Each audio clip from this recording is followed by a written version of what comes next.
All right, let's dive right in. Today we're talking about one of the biggest, most persistent headaches in the entire construction industry, delays. They can absolutely wreck a schedule, blow up a budget, and turn a great partnership sour. So, we're going to break down how you can navigate these minefields and turn a potential disaster into a manageable risk. Let's just get one thing straight from the get-go. Delays are going to happen. It really doesn't matter how buttoned up your plan is.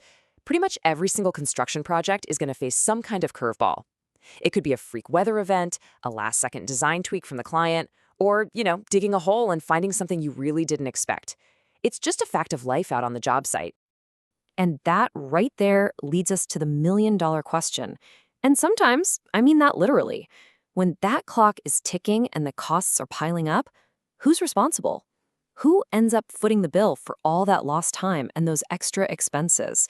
That is the absolute core of what we're going to untangle today. So here's our game plan. We'll kick things off by really defining the problem, then we'll look at the tools your contract gives you to solve it. After that, we get practical. How do you build a solid case? How do you prove a delay actually hurt you? And what do you do in those messy situations where everyone's a little bit to blame? Then we'll wrap it up by looking at the incredibly high stakes that make getting this right so important. So look, while delays are a given, full-blown disputes don't have to be. The real secret is to shift your mindset. Stop thinking of them as these shocking catastrophes and start treating them like any other manageable risk. And the number one tool for doing that is usually baked right into your construction contract. That tool is called an extension of time, or EOT for short. And this provision is absolutely crucial.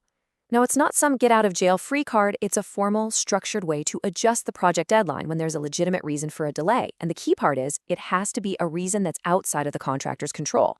It's all about keeping things fair.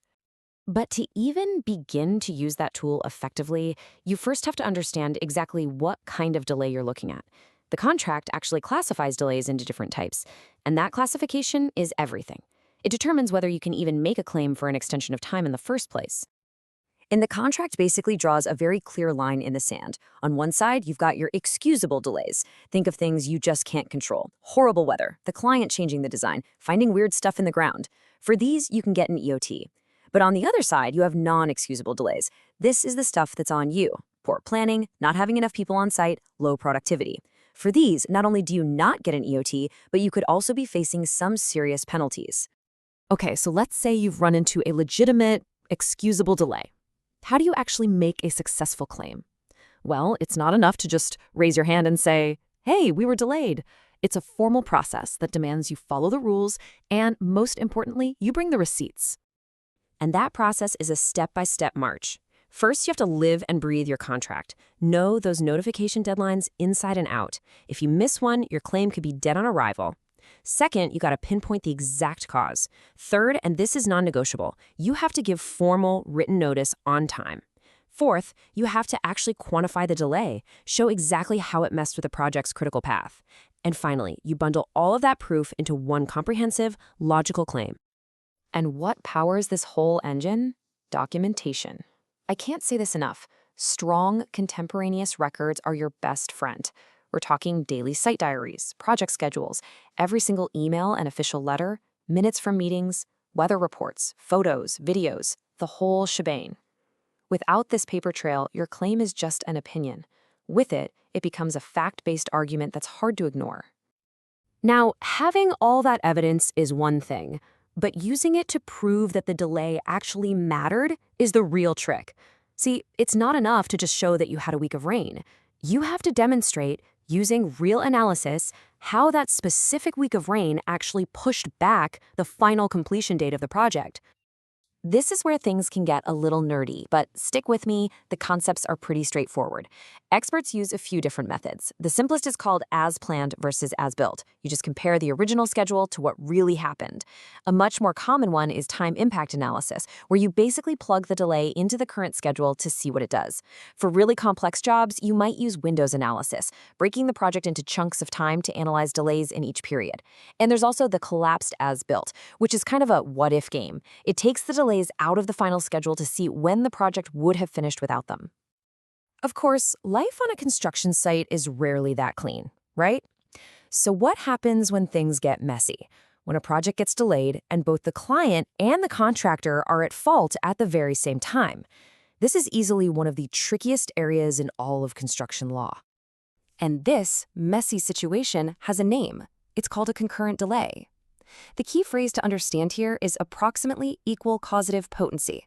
That's a fancy way of saying you have two different problems happening at once. One's the client's fault, one's the contractor's fault, and either one of them on its own would have been enough to delay the project. So, how do you untangle that knot?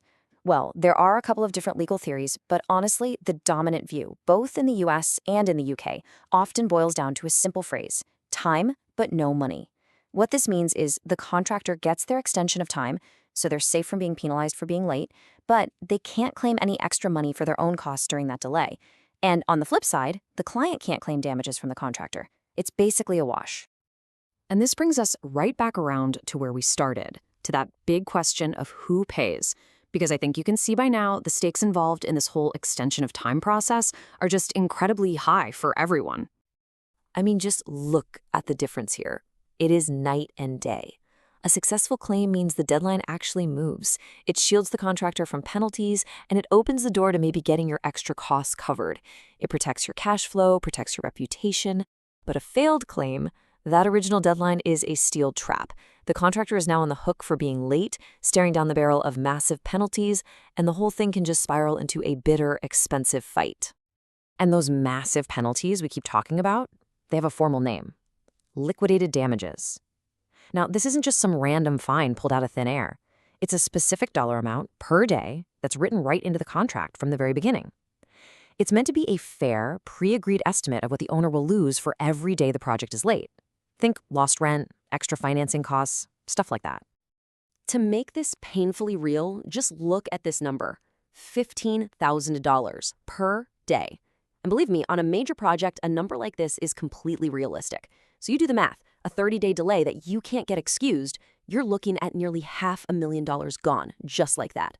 This is why knowing this EOT process isn't just about good paperwork. For a contractor, it's about financial survival. So where does all this leave us? You know, contracts are these incredible documents that try to create perfect certainty in a world that's anything but.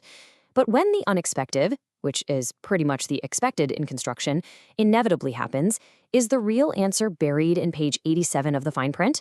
Or does the best path forward rely on something a little more human, like fair negotiation and a shared commitment to the goal you all had in the first place, building something great?